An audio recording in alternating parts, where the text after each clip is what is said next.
ప్రభునందు అత్యంత ప్రియమైనటువంటి దేవుని బిడ్డారా, ఇప్పుడు మన ప్రభువును లోకరక్షకుడైన యేసుక్రీస్తు అతి శుభమైన నామమును బట్టి చేరుకున్న మీకు అందరికీ పేరు పేరున హృదయపూర్వకంగా తెలియపరుస్తున్నాను. దేవుని యొక్క మహాకృపను బట్టి మరొక పర్యాయం ప్రభు యొక్క సన్నిధిలోనికి నడిపించబడి దేవుని స్తుతించడానికి, దేవుని మాటలు వినడానికి, దేవుని ఆరాధన చేయడానికి దేవుడు మనకి ఇచ్చిన ఇవ్వపనులను బట్టి మనం ఎంతగానో ప్రభుని స్తుతించవలసినటువంటి వారు అయ్యాం. ఈ సమయంలో అలాగే ఈ వాక్యమును ఈ లైవ్ ద్వారా వీక్షిస్తున్న మీకు అందరికీ కూడా పేరు పేరు హృదయపూర్వకంగా తెలియపరుస్తూ ఉన్నారు. ఈ సమయంలో దేవుని యొక్క వాక్య ధ్యాన గ్రంథము పరిశుద్ధ గ్రంథము నుండి రాజులు 2వ గ్రంథము 7వ అధ్యాయము 8వ వచనాన్ని 9వ వచనాన్ని దేవుని యొక్క వాక్యము నేర్చుకుందాం. రాజులు 2వ గ్రంథము 7వ అధ్యాయము 8, 9 వచనాలు. కాబట్టి ఆ కుష్ఠరోగులు దొడ్డుపేట వెలుపటి భాగంలోకి వచ్చి ఒక గుడారము జొచ్చి భోజన పానములు చేసి అచ్చట నుండి వెండి బంగారములను బట్టలను ఎత్తుకుని పోయి దాచి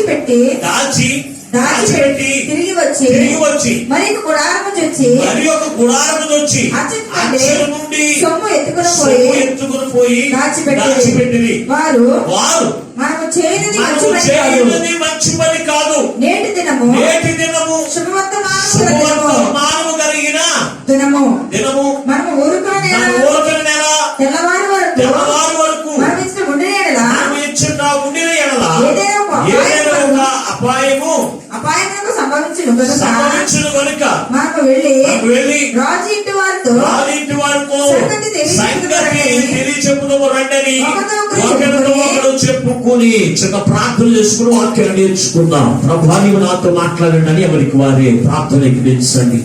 మమ్మలను శాశ్వతమైన ప్రేమతో ప్రేమించి మా కొరకు ప్రాణం పెట్టిన యేసయ్యా మీకు లెక్కలేని వందనాలు, స్తోత్రాలు అయ్యా. ఈ 2020 సంవత్సరం 2వ మాసము మొదటి వారములకు మమ్మల్ని అందరినీ కూడా తోడుకుని వచ్చి ఇంతవరకు పాటల ద్వారా, స్తుతి ఆరాధన ద్వారా, వాక్య పఠనం ద్వారా మీ నామములకు మహిమ తెచ్చుకుని యేసయ్యా మీకు లెక్కలేని వందనాలు, స్తోత్రాలు. నీ కొద్ది మాటలు ధ్యానం చేస్తూ ఉండగా నీ బిడ్డల యొక్క హృదయాన్ని ఎరిగిన దేవుడు తండ్రి, ఏ హృదయములకు ఏ వాక్యహారం అవసరమైనదో ఎరిగిన దేవుడు కనుక మీ పక్షముగా నిలబడి నీ దాసుని శిలువ చోటను మరుగుపరిచి ఏడంతల ఆత్మశక్తితో అభిషేకించి బలపరిచి నీ దాసుని నోట నీ మాట గురించి మాతో సూటిగా మాట్లాడుచుండగా వినగలుగు చెవి గ్రహించగల మనసు, లోబడి అనుసరించి నడిచే మనసు అయ్యా ప్రతి బిడ్డలైన వారికి అందించి మీరు మహిమను పొందమని మాతో మాట్లాడి మమ్మల్ని బలపరిచి పెళ్లి కుమార్తె అంతస్తులోనికి నడిపించడానికి ఇష్టపడుతున్నా యేసు పరిశుద్ధమైన ప్రార్థించి వేడుకొనుచున్నాము పరమ తండ్రి, ఆమేన్. ప్రభునందు అత్యంత ప్రియమైనటువంటి దేవుని బిడ్డలారా, ఈ చదవబడిన వాక్య భాగములో దేవుడు మనతో మాట్లాడుచున్న అంశము ఏమై ఉన్నదో అని మనం ఆలోచన చేస్తే మనము కలిగి ఉన్న దాన్ని అనేకులు పొందుకున్నట్లే చేయాలి. ఏంటంటే అంశం ఏంటి? మనము పొందుకున్న దాన్ని అనేకులు పొందుకునేటట్లు చేయాలి. మరొకసారి చెప్పండి.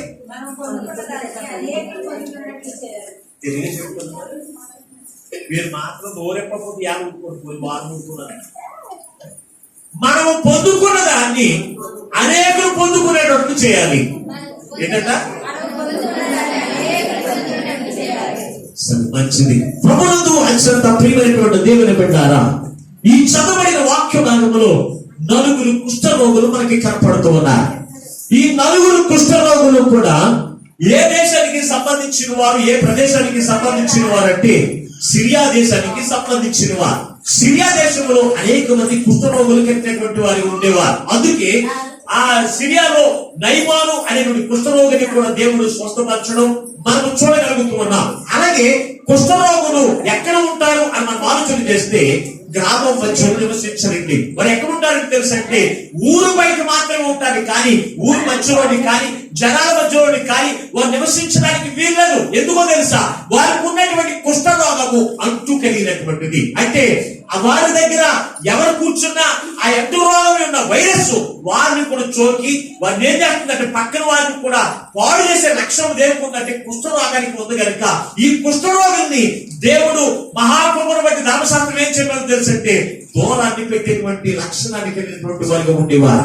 ఈ నలుగురు కుష్ఠరోగులు కూడా ఎక్కడున్నారో తెలుసంటే ఆ సిరియా దేశానికి ఎక్కడున్నట్టు ఊరి బయట కూర్చున్నారు దేవుని బిడ్డ. అయితే ఆనాటి కాలంలో ఆ సిరియా దేశం మీదకి ఒక రాజు వారి మీదకి వచ్చినట్టు దేవుని బిడ్డారా. ఆ రాజును గురించి మనం చూసినప్పుడు షోమ్రోను మీదకి సిరియా యొక్క రాజు ఎవరి మీదకి వచ్చాడంటే సిరియా రాజు వారి మీదకి దండెత్తు వచ్చాడు దేవుని బిడ్డ. ఇది షోమ్రోను అనేటువంటి పట్టణం దేనికి సంబంధించిందంటే యెరూషలేము యొక్క పట్టణానికి రాజధాని షోమ్రోను పట్టణం. ఈ షోమ్రోను యొక్క పట్టణం అనగా దేవుని యొక్క ప్రజలందరూ కూడా ఈ షోమ్రోను యొక్క ప్రదేశంలో నివసిస్తూ వారి ముందుకు కొనసాగుతున్నటువంటి కాలంలో ఈ సిరియా రాజు సెన్వరేబు అనేటువంటి వాడు ఏం చేశాడో తెలుసా? ఆ రాజ్యం మీదకి దండెత్తు వచ్చి చుట్టూ కూడా వారి యొక్క సైన్యాన్ని పెట్టి ఏం చేశాడో తెలుసా? వారికి తినడానికి కూడా ఆహారం లేకుండా చేసేసాడంట. తినడానికి కూడా ఆహారం లేకుండా చేశాడు. ఒకసారి మాట కూడా చదువుతాం. ఒకసారి 24వ వచనం. అటు తరువాత సిరియా రాజైన సెన్వరేబు తన సైన్యం అంతటిని సమకూర్చుకుని వచ్చి షోమ్రోనుకు ముట్టడి వేసాను.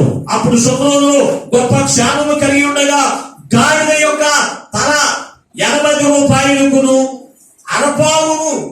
పావురపు రెట్ట 5 రూపాయలకు అమ్మబడిందో. చూడండి, పావురపు రెట్ట ఎంతకంట?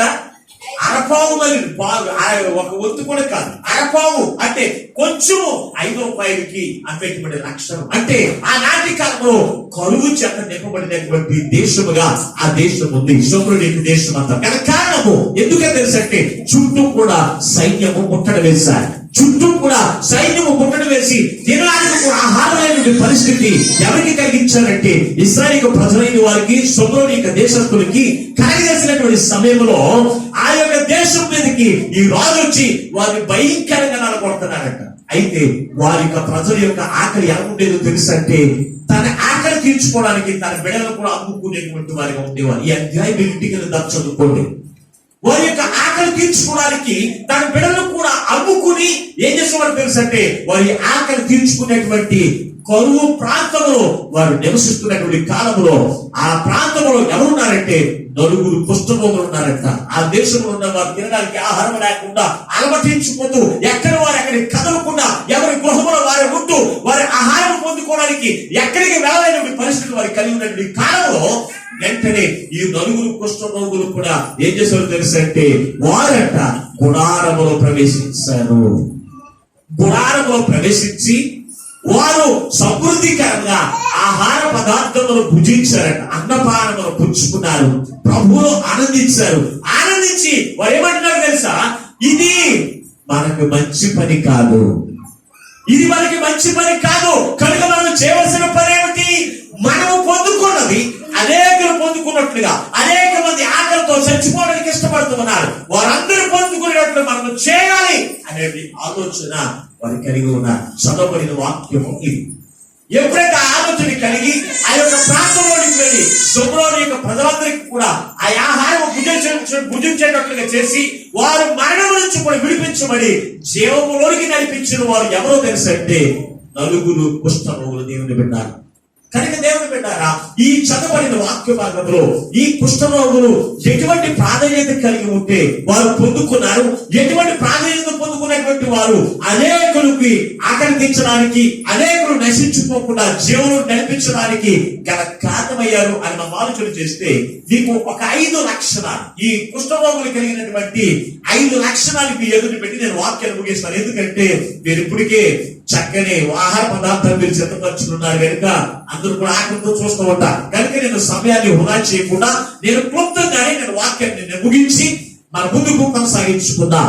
వీరికి ఉన్నటువంటి మొట్టమొదటి మొట్టమొదటి యొక్క లక్షణం ఏమై ఉన్నది అని మనం ఆలోచన చేస్తే పరిశుద్ధ గ్రంథంలో మనం చూసినప్పుడు కుష్ఠరోగులు ఎక్కడ కూర్చుంటారు, ధర్మశాస్త్రం ఏమని చెబుతూ ఉంది అని మనం ఆలోచన చేస్తే సంఖ్యాకాండము 5వ అధ్యాయము 2వ వచనంలో మోషే ద్వారా ఈ కుష్ఠరోగిని ఎక్కడ కూర్చోబెట్టమని దేవుడు సెలవిచ్చాడు ధర్మశాస్త్రంలో అని మనం చూసినప్పుడు చదువుదాం ఒకసారి. సంఖ్యాకాండం 5వ అధ్యాయము 2వ వచనం. ప్రతి కుష్ఠరోగిని శ్రావము కలిగిన రోగం కలిగిన వారిని శ్రావం ముట్టడం వలన శవము ముట్టడం వలన అపవిత్రులైన ప్రతి వారిని పాలెములో నుండి వెలివేయవలెనని అంటే ఇశ్రాయేలు ప్రజలైన వారికి ఆయన మోషే ధర్మశాస్త్రము ద్వారా ఆజ్ఞాపించినది ఏమిటి అని మనం ఆలోచన చేస్తే కనుక వారిని పాదములో నుంచి అంటే ఇశ్రాయేలు ప్రజల నుంచి వెలివేసి ఊరు చివర పెట్టాలి. వెలివేసిన వారు ఊళ్ళో ఉండడానికి వీల్లేదు. వెలివేసిన వారు ఊళ్ళో ఉండడానికి వీల్లేదు కనుక వారిని ఎక్కడ పెట్టాలి? ఊరు చివరను పెట్టాలంట. ఊరు చివరను పెట్టాలి కనుక ఈ ఇశ్రాయేలు యొక్క ప్రజలు కూడా ఈ యొక్క నలుగురు కుష్ఠరోగులను కూడా ఎక్కడ పెట్టారో తెలుసు అంటే వెలివేయబడినటువంటి బయట పెట్టారంటే దేవుని బిడ్డ. పెట్టినటువంటి వారి జీవితంలో మొట్టమొదటి లక్షణం ఏమిటి అని మనం ఆలోచన చేస్తే వారు కుష్ఠరోగము ఉన్నప్పటికీ కూడా వారు చనిపోవడానికి ఇష్టపడలేదు. చూడండి ఒకసారి పరిశుద్ధ గ్రంథంలో వారికి ఉన్నటువంటి మొట్టమొదటి లక్షణం చదువుకుందాం. ఇదే అధ్యాయాన్ని మీరు మూయొద్దు. రాజుల 2వ గ్రంథం 7వ అధ్యాయం 3-4 వచనం చదువుకుందాం ఒకసారి. అప్పుడు పట్టణపు గుమ్మముల వద్ద నలుగురు కుష్ఠరోగులు ఉండగా వారు ఒకరినొకరు చూచి మనము చచ్చిపోవు వరకు ఎందుకు కూర్చుండవలెను, పట్టణంలోనికి పోవుదము అనుకుంటిమా? పట్టణంలోను క్షామం ఉన్నందున అక్కడ చచ్చిపోదుము. ఇచ్చట కూర్చున్నప్పుడు ఇచ్చట చచ్చిపోదుము. పదండి గన్నిపేటలోనికి రండి. వారు మనల్ని బ్రతుకుదము చాలండి. ఈ చదవండి ఈ వాక్య భాగంలో వీరికి ఉన్నటువంటి మొట్టమొదటి లక్షణం ఏమిటని మనం ఆలోచన చేస్తే ఈ కుష్ఠరోగంతో ఎందుకు చచ్చిపోవాలనుకున్నారంటే ఈ కుష్ఠరోగంతో ఇక్కడ మనం ఎందుకు చచ్చిపోవాలి అని ఆలోచన కలిగిన వారు ఈ కుష్ఠరోగము అనే దాన్ని మీకు ముందుగా తెలియపరిచాను. అంటురాగం ఈ రోజున చాలా మందికి కుష్ఠరోగం ఏంటంటే నాకు ఏ కుష్టి లేదని చెప్పి చేతులు కాళ్ళు ముఖము చూపించేవారు చాలా మంది ఉన్నారు దేవుని బిడ్డలారా. అయితే అంటురోగము ఏమిటి అంటే తెలుసా? కొంతమంది కులము అనేటువంటి అంటురోగము కలిగిన వారు, కొంతమంది ధనము అనేటువంటి అంటురోగము కలిగిన వారు, కొందరు ఏం చేసేవారు తెలుసా? త్రాగుబోతులు అనే అంటురోగము కలిగిన వారు ఏం చేస్తారు తెలుసా? ఈ కులస్తులు ఇంకొక కులంలోకి వెళ్ళి మాట్లాడడానికి కానీ వారితో సహవాసం చేయడానికి ఇష్టపడండి. అదేంటో తెలుసా అంటే అది కుష్ఠరోగమైన దేవుని పెట్టాలి. కొంతమంది ధనికులు పేదవారితో మాట్లాడడానికి ఇష్టపడరు, అదొక కుష్ఠరోగం. కొందరైతే ఇంకొక విశ్వాసులతో మాట్లాడండి. క్రైస్తవులు కూడా ఉన్నారండి కుష్ఠరోగులు. వీరేం చేస్తారు తెలుసా? వారి కలిగినటువంటి సంఘంతోనే మాట్లాడతారు. పక్కన ఉన్న సంఘ సహోదరి అది ఏమైపోయినా నాకు అనవసరం అనుకునేటువంటి కుష్ఠరోగము కలిగిన వారు ఈ రోజున లోకములో చాలా మంది లేరు. అటువంటి కుష్ఠరోగంతో చనిపోకూడదని ఆలోచన నీకున్నా దేవుని బిడ్డ. అటువంటి కుష్ఠరోగంతో నువ్వు చనిపోవడానికి నువ్వు వీల్లేదు. ఆ కుష్ఠరోగం వైపు నువ్వు చూడకుండా నువ్వు ఎక్కడికి వెళ్ళాలని ఆలోచన చేయాలి తెలుసంటే దేవుని యొక్క సన్నిధిలోకి వెళ్ళాలని ఆలోచన చేయాలి. ఆ కుష్ఠరోగాలను విడిచిపెట్టి దేవుడిచ్చినటువంటి జీవాన్ని పొందుకోవడానికి నీ ప్రయాసం ఉండాలి దేవుని పెట్టారా? అటువంటి ప్రయాసం నీకు ఉంటుందా? ఇంకా లేకపోతే అదే కుష్ఠరోగం నువ్వు కలిగి నీ దేవుడు నీకు ఇచ్చేటువంటి ఆ శ్రేష్టమైన జీవోపదేశ ఆహారము కొరకు నువ్వు పరుగున వస్తూ ఉన్నావా? ఏ రోజున ఆలోచన చేస్తావా? ప్రభువు నువ్వు దేవుని బిడ్డారా? ఆనాడు చూసినప్పుడు నినివే పట్టణస్తులను మనం చూడగా పరిశుద్ధ గ్రంథంలో యోనా గ్రంథంలో మనం చూసినట్లు 3వ అధ్యాయం 9వ వచనంలో అక్కడ ఉన్నటువంటి నినివే పట్టణస్తులు వారు కూడా కుష్ఠరోగము కలిగిన వారే, దుర్మార్గులైన వారు. పాపము చేత నింపబడినటువంటి వారు ఆ పాపము వదలకుండా ఆ పాపములో వారు జీవించేటువంటి వారు వారి గురించి పరిశుద్ధ గ్రంథం ఏమి శాపిస్తుందో తెలుసా? ఒకసారి చదవడం ఒకసారి వాటిని 9వ అధ్యాయం 3వ వచనం. యోనా గ్రంథము, నా మాట మాత్రమే వినండి. యోనా గ్రంథము 3వ అధ్యాయం 9వ వచనం. మనుషులందరూ తమ దుర్మార్గములను విడిచి తాము చేయు బలత్కారములను మానివేయవలెను. మనుషులేమి పశువులేమి సమస్తమును గోనె పట్ట కట్టుకొనవలెను. జనులు మనఃపూర్వకముగా దేవుని వేడుకొనవలెనని దూతలు నినివే పట్టణస్తులతో చాటించి ప్రకటన చేసేది. నినివే పట్టణస్తులు ఎటువంటి వాడు తెలుసా? వారు దుర్మార్గులంట. వారు పాపము చేత నింపబడిన వారు ఎవరు మాట వినరు. అదొక కుష్ఠరోగం. అటువంటి కుష్ఠరోగంతో ఉన్నటువంటి వారిని విడిపించడానికి ఎవరు పంపించాడు దేవుడు అంటే? యోనాను పంపించాడు. యోనా, ఇదిగో పలానా వాళ్ళు పలానా దుర్మార్గులని కుష్ఠరోగం చేత నింపబడ్డారు. దుర్మార్గులు నశించుకోవడం నాకు ఇష్టం లేదు.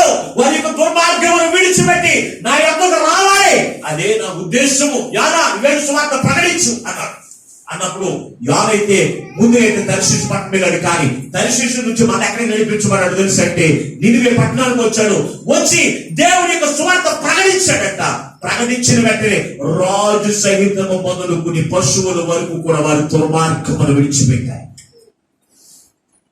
వారు కలిగినటువంటి కుష్ఠరోగము, దుర్మార్గము, పాపము వాటన్నిటి నుంచి కూడా విడిచిపెట్టి వారు ఏం చేశారు తెలుసా?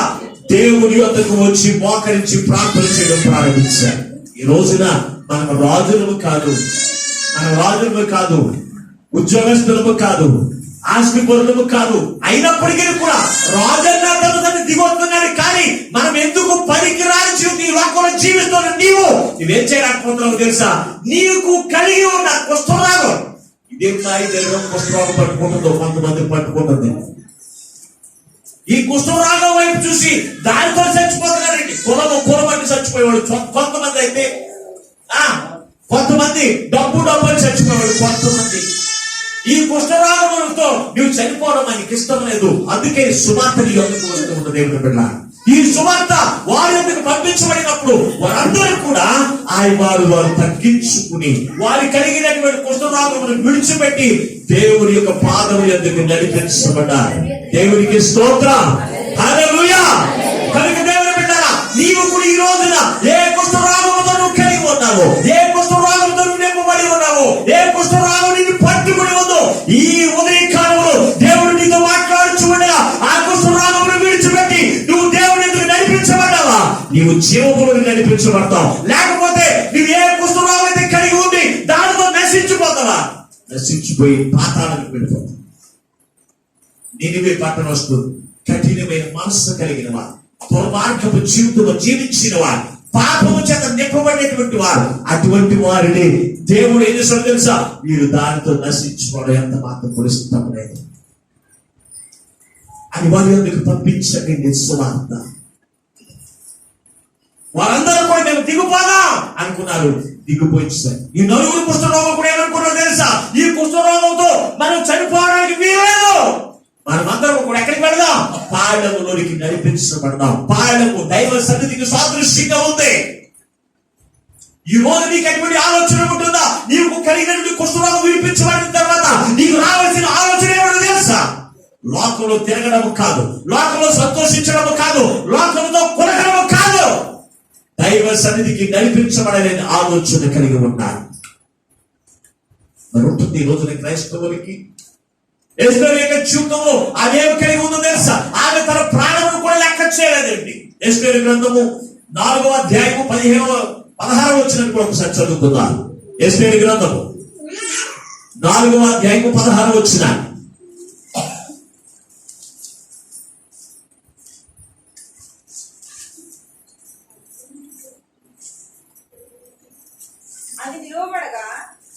అది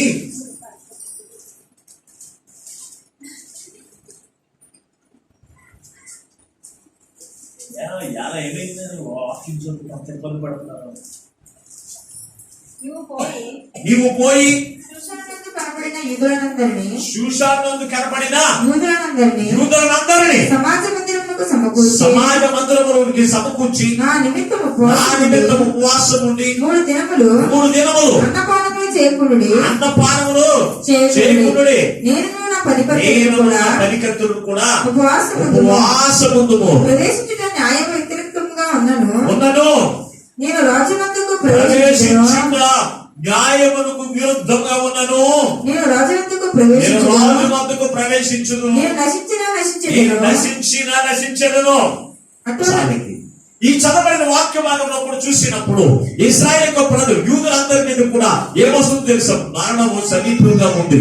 ఆ మరణంలోనికి వారు వెళ్ళిపోవడానికి సిద్ధంగా ఉన్నప్పుడు ఎస్తేరు వారికి చెప్పిన మాట ఏమో తెలుసా? ఒడ్డుకి వచ్చి మాట్లాడుతున్నాడు, ఇదిగో ఓ మహారాణి, నేను ఈ రోజున ఎందుకు దేవుడు తన ఆత్మ చేత నింపి ఆయన యొక్క ఆత్మను పొందుకునేటట్టు చేశాడు తెలుసా? ఇదిగో నీవు కలిగి ఉన్నది అనేకులు పొందుకునేటట్లు చేయాలి. నీవు ఎడగత నశించుకోకుండా మరణంలో నుంచి జీవనం నడిపించబడ్డావు. నీవు పొందుకున్నది కూడా అనేక మంది నశించుకోవడానికి ఇష్టపడుతున్నా, వారు నాశనం అయిపోవడానికి వీళ్ళదు. రాజు దగ్గరికి వెళ్ళి నువ్వు చెప్పు, అసలు విషయం ఏంటో చెప్పు అని చెప్పినప్పుడు ఆమె చెబుతున్నటువంటి మాటలు తెలుసా? నేను నశించిపోయినా పర్వాలేదు, నేను నశించిన పర్వాలేదు, ఇదిగో మనందరం కూడా రాజు దగ్గరికి వెళ్ళడం విరుద్ధమైనప్పటికీ కూడా నా ప్రాణం పోయినా పర్వాలేదు, నేను రాజు దగ్గరికి వెళ్తాను, నా నిమిత్తం ఉపవాసం ఉండి ప్రార్థన చేయండి. ఆమె ప్రాణం కూడా లెక్క చేయలేదు. ఎవరి గురించి? ఆమె కలిగి ఉన్నది నశించుకోకుండా అనేకుల కొరకు ఆమె ఏం చేసింది తెలుసా? తన ప్రాణం పోయినా పర్వాలేదు అనుకున్న దేవుని బిడ్డారా, ఈ రోజున మన యొక్క జీవితంలో నీవు క్రీస్తుని కలిగిన నీవు అనేక మంది నశించిపోతూ ఉంటే, అనేక మంది నాశనంలోకి వెళ్ళిపోతూ ఉంటే, అనేక మంది దుర్మార్గంగా జీవిస్తూ ఉంటే వారిని విడిపించేటువంటి లక్షణం నీకు లేదా అని ఆలోచన వచ్చాయి. నీకు లేదా ఆలోచన చేయని దేవుని బిడ్డారా, తప్పిపోయిన కుమారుడు గురించి మనం ఆలోచన చేస్తూ ఉంటాం. తప్పిపోయిన కుమారుడు లోకంలోకి వెళ్ళి నశించిపోతూ ఉన్నాడు. నశించిపోతున్నవాడు అతడు దేవుడితో ఉన్నాడు తెలుసా? పందుల దగ్గరికి వెళ్ళి పందులు తాగుతున్న కుడికి తాగడానికి కూడా ఇష్టపడ్డాడంట దేవుని బిడ్డ. అది ఏ పరిస్థితిలో ఉన్నారు? కప్పు కొట్టేటువంటి పరిస్థితి. అతనికి పట్టినటువంటి కుష్ఠరోగం ఏదో తెలుసా? లోకము పిచ్చి. లోకములు ఏదో సంపాదించాలి, లోకములు ఏదో ఆనందించాలి, లోకములు ఏదో పొందుకోవాలి అనేటువంటి కుష్ఠరోగం అతను పట్టుకుందంట. అందుకే తండ్రి ఇంటిలోంచి బయటకు వెళ్ళిపోయారు. వెళ్ళిపోతే చివరికి అతని గతి ఏమైందో తెలుసా? పందుల కుడిత తొట్టు దగ్గరికి నడిపించమన్నాడు దేవుని బిడ్డ. కప్పు కొట్టే పరిస్థితి. కప్పు కొట్టేవాడిని ఎవరు కూడా చేర్చుకోరు. అయినప్పటికీ కూడా ఆ కప్పు కొట్టేటువంటి పరిస్థితిలో నుంచి అతను ఎవరి ఇంటిని జ్ఞాపకం చేసుకున్నాడో తెలుసా? చదువు పరిశుద్ధ గ్రంథంలో లూకా రాసిన సువార్త 17వ అధ్యాయము 17వ వచనం 18వ వచనం చదువుకుందా. లూకా రాసిన సువార్త 17వ అధ్యాయము 17వ వచనం.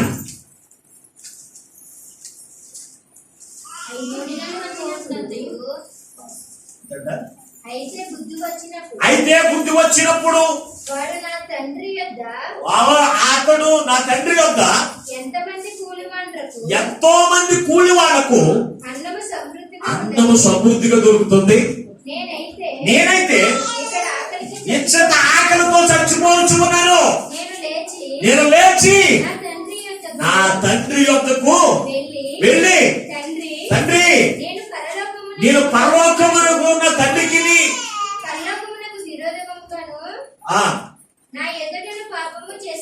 నీ ఎదుట నేను పాపము చేసింది, ఇక మీద ఎప్పుడు నేను పాపము చేయకూడదు అనుకున్నాడంట. ఎక్కడి నుంచి?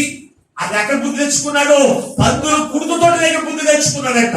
ఈ రోజున మనల్ని పందుల తోటలోకి నడిపించడానికి ఆయన ఇష్టపడట్లేదు. ఎందుకో తెలుసా? నువ్వు క్రీస్తులో ఉన్నప్పుడు, దేవులో ఉన్నావు, ఏ ఒక్క బిడ్డలో కూడా ఏ మేర కూడా కూదమైన ఉన్నదండి. సింహపు పిల్లలని ఆకలి కొని, మేకులు ఆకలి కొని అవి ఎంతో కూడా ఆలోచించిపోతాయేమో, కానీ దేవుని యందు భయభక్తులు కలిగిన వారికి ఏ మేలు కూడా పొందువై ఉండదండి. దేవుని యొద్దకు వచ్చిన వాడు మేలు పొందుకుంటాడు తప్ప కీడును పొందుకోడు, కీడును పొందుకోడు.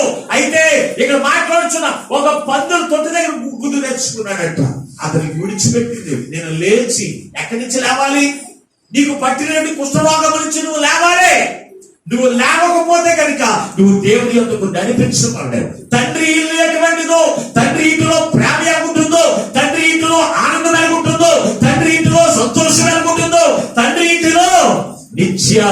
ఆశీర్వాదములు ఎలా ఉంటాయో ఏ రోజున నన్ను జ్ఞాపకం చేసుకున్నావా?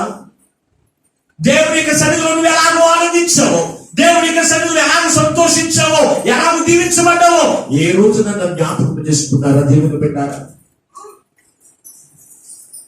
ఎతడు కుష్ఠరోగం వచ్చిందంటే ఏంటది కుష్ఠరోగం? నేను లోకమును ఏదో సంపాదించాను, లోకమే పచ్చగా ఉంది, లోకములోనే ఆనందం ఉందనుకున్నాడు. దేవుని యొక్క సన్నిధిలో నుంచి, దేవుని యొక్క తండ్రిలో నుంచి బయటికి వెళ్ళిపోయాడు. వెళ్ళిపోయిన అతని యొక్క జీవితంలో ఏం పొందుకున్నాడు తెలుసా అంటే పందుల కుడితోటే పొందుకున్నాడు. ఈ రోజు నీ జీవితంలో కూడా ఏ కుష్ఠరోగం నువ్వు కలిగి ఉన్నప్పటికీ నీవు ఆ కుష్ఠరోగం నుంచి నేను లేచి ఈ కుష్ఠరోగంతో నేను చచ్చిపోవడానికి వీలు లేదు, ఈ కుష్ఠరోగంతో నేను నశించిపోవడం వీలు లేదు, నేను ఈ పరిస్థితుల్లో నుంచి నేను లేచి నేను ఇక్కడ ఉన్న చచ్చిపోతాను. ఇదిగో నేను ఒకవేళ ఎక్కడికి దేవుని యొక్క ఇంట్లోకి వెళ్తే నేను బ్రతుకుతుందేమో అనే ఆలోచన కదా వస్తుందా? ఆలోచన చేయండి, ఆలోచన చేయడం వస్తుందా?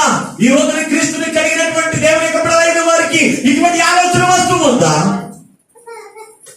ఈ నలుగురు కుష్ఠరోగులైతే మాట్లాడుతున్నారు, ఈ కుష్ఠరోగంతో మేము చనిపోవడానికి వీలు లేదు, మేము లేచి ఎక్కడికి వెళ్దాం అనుకున్నారంట? గుడారములోనికి ప్రవేశిద్దాం అనుకున్నారంట. మరొక మాట ఉంచండి ఒకసారి. 20 గ్రంథము 8వ అధ్యాయం 14 వచ్చిన 20 గ్రంథము 8వ అధ్యాయం వచ్చినప్పుడు కూడా మనం చూడగలిగినట్లయితే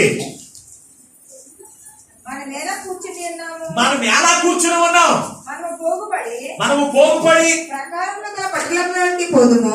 ఏంటంట? ప్రాకారముగా పట్టణంలోనికి ప్రాకారము గల పట్టణములోనికి పోదుము. యాభై మీ కొళ్ళు బంగారా కనపడతారు. ఎవరి పిల్లలు పాస్టర్ గారు అంత ఇబ్బంది పడతారు. పాస్టర్ గారు నాకు కదోడేసారు. అక్కడనే చచ్చిపోదుమరండి, అక్కడ మేము చచ్చిపోదు రండి. యెహోవాయే మనల్ని నాశనము చేయుచున్నాడు, యెహోవాయే మమ్మల్ని నాశనం చేయుచున్నాడు. ఆయనకు విరోధంగా పాపము చేసినందున, ఆయనకు విరోధముగా పాపము చేసినందున మన దేవుడైన యెహోవా మనకు విషజలము త్రాగించుచున్నాడు. విషజలము త్రాగించుచున్నాడు. ఏమో మాట్లాడుకున్నాం తెలుసా? అని ఇరిమియా తన ప్రజలైన వారితో మాట్లాడుతూ ఉన్నారు. వారందరూ కూడా వారి పాపముల చేత నింపబడినప్పుడు విషజాలం అంటే శ్రమల చేత శ్రమలను వారితో తాగించేస్తున్నాడు దేవుడు.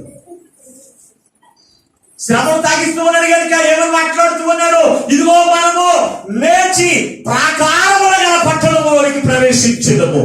దేవుని యొక్క సన్నిధి ప్రాకారము గల పట్టణం.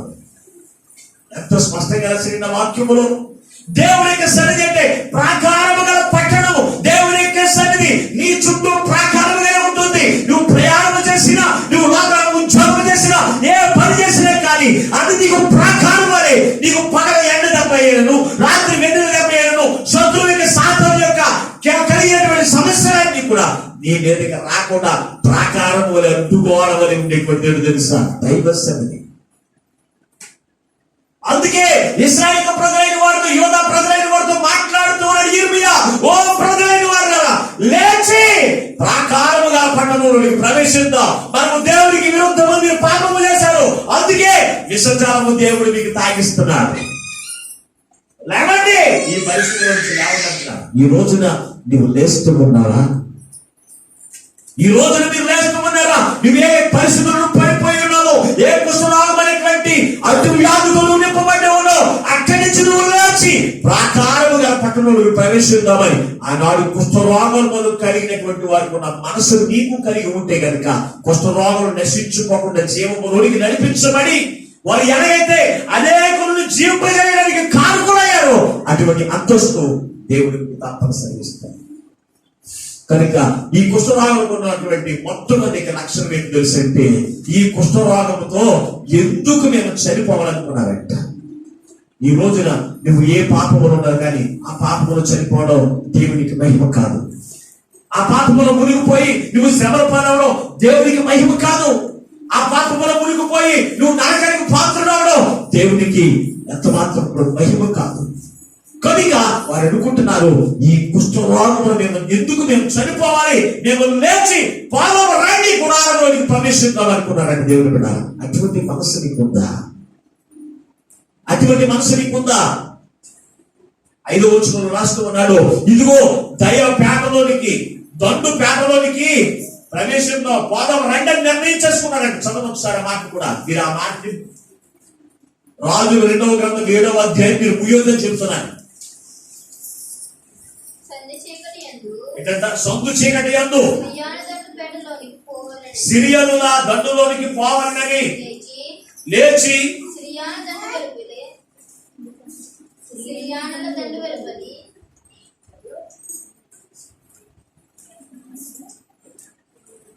సిరియనుల దండు వెలుపలి భాగమునందుకు రాగా అతడు ఎవరినో కనబడకపోయేది.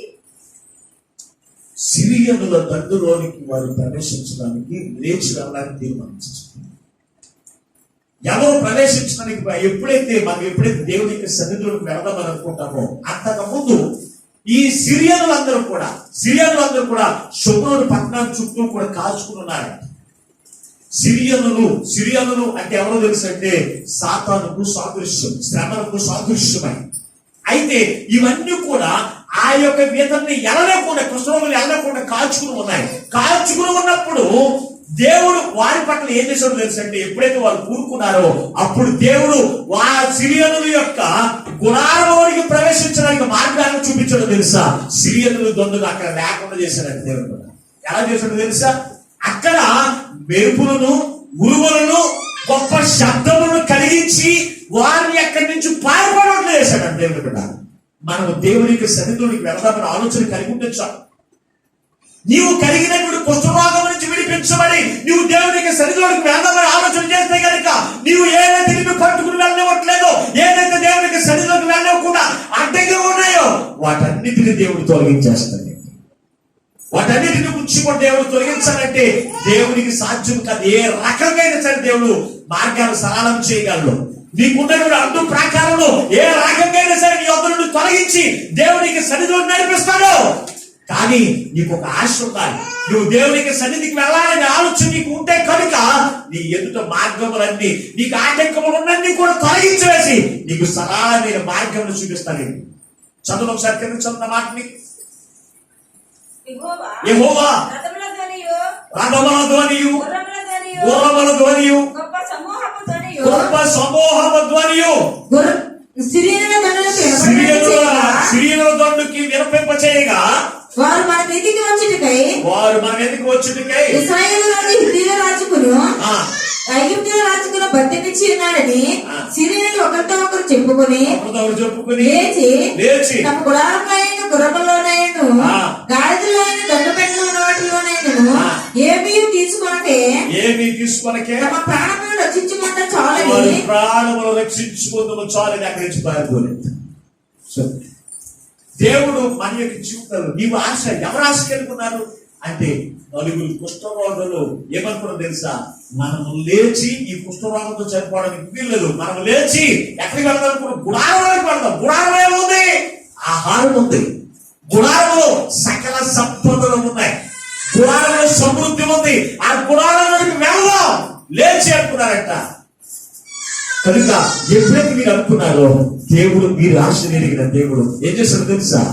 అక్కడి నుంచి సిరియనులందరికీ కూడా గొప్ప శబ్దాన్ని కలిగజేశాడు. రాధముల ధ్వనియు, అనేకమైంది సైన్య సమూహం యొక్క ధ్వనియు వారికి కలగజేయగా వినిపింప చేశాడంటే సైన్యములు అక్కడి నుంచి వారు ఏం చేశారు తెలుసా? మా ప్రాణం మేము రక్షించుకుంటే అక్కడి నుంచి పారిపోయారు. ఈ రోజు నీ జీవితంలో దేవుడు నీకు మార్గం సరళం చేయడానికి తన దూతను ఎలాగైనా వాడుకుంటాడండి. దేవుని యొక్క ప్రజల చుట్టూ అగ్ని జ్వాలమనే కంచెలా ఉంచిన దేవుడు, లేకపోతే ఒకరిని శత్రువులైన వారు ఒకరికొకరు పొడుచుకుని చంపుకునేట్లు చేశాడు. అలాగే అనేకమైన రీతిగా ఆ ప్రజలైన వారిని కాపాడుతూ ముందుకు నడిపించబడిన దేవుడు ఈ రోజున నీకు నాకు కూడా దేవునికి సన్నిధికి వెళ్ళడానికి ఏవి ఆటంకములు ఉన్నాయో అవన్నీ కూడా తొలగించబడ్డాం. దేవునికి చిటుకుల పని. కానీ మనం ఏం చేస్తామో తెలుసా? సాకులు చెప్తామండి. ఈ కుష్ఠరోగులు మేము కుష్ఠరోగమే కదా, కుష్ఠరోగము కలిగిన వారు మేము గుడారంలో ప్రవేశించకూడదు, అందుకే మేము వెళ్ళట్లేదు, నాకు కూర్చోలేదు.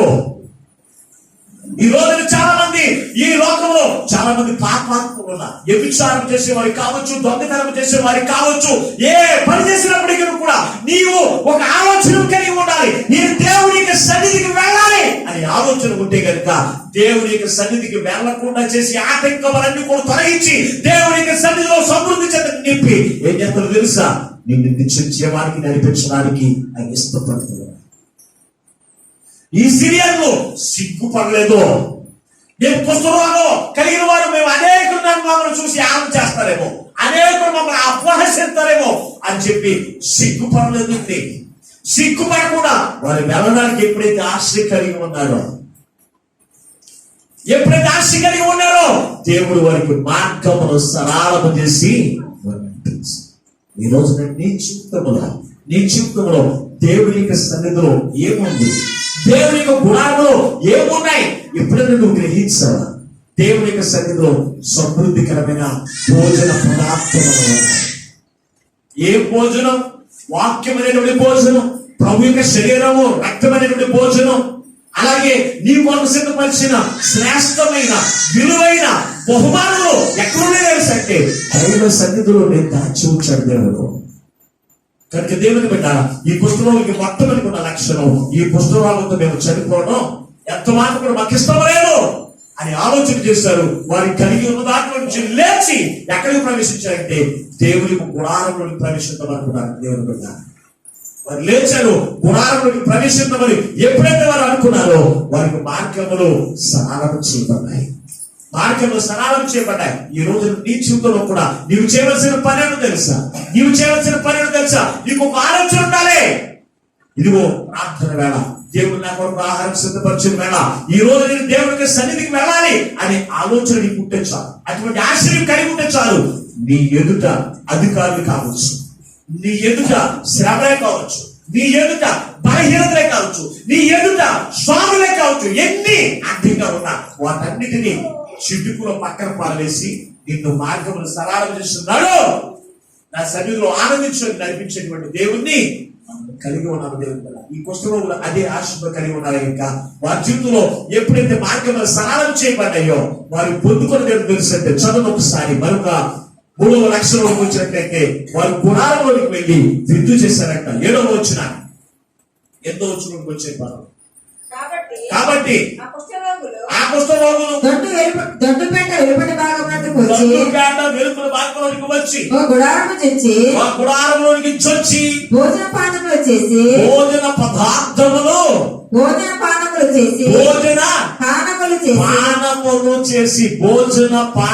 చేసి అచ్చట నుండి వెండి బంగారములను బట్టలను కూడా వారు పొందుకున్నారు. చాలు.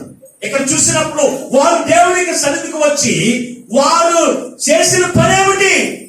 గుడారములోనికి చొచ్చి, అంటే దేవుడి మందిరంలోకి వచ్చేసారు.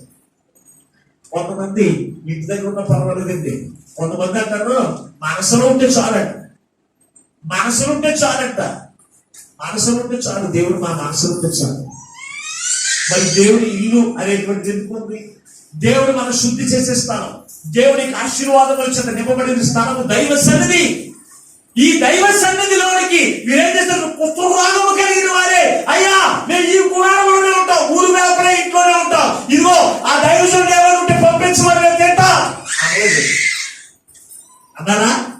ఏం చేశారంట? వారు సిగ్గుపడక ఎవరో ఏదో అనుకుంటారని ఆలోచన చేయక గుడారంలోకి చొచ్చారు. చొచ్చిన తర్వాత వారు తీసుకున్నది ఏంటి తెలుసా? భోజన పానములు చేశారు. నా శరీరం మీకు ఆహారమును, నా రక్తము మీకు పానములై ఉన్నాయి. ఏంటంటది? అట్లానే ఏంటంట? దేవునికి సన్నిధిలో ఏం దొరుకుతున్నాయి? భోజన పానములు దొరుకుతూ ఉన్నాయి. భోజనం ఏమిటి? ప్రభు యొక్క శరీరమే మనకు, ఆయన రక్తమే మనకు పానమై ఉంది. దేవుని విన్నారా? ఇవన్నీ కూడా మన ఇంటి దగ్గర దొరికేవి కాదు. 100 రూపాయలు కొనుక్కుంటే ద్రాక్షరసం నేను తాగలేనా? లేకపోతే 10 రూపాయలు పట్టుకెళ్తే 3 రొట్టెలేస్తారు, రొట్టె తీసుకుని నేను తినలేనా? నువ్వు అనుకుంటున్నావు అది భోజన పదార్థం అవదు, దేవుడు నీకు ఇచ్చింది కాదు.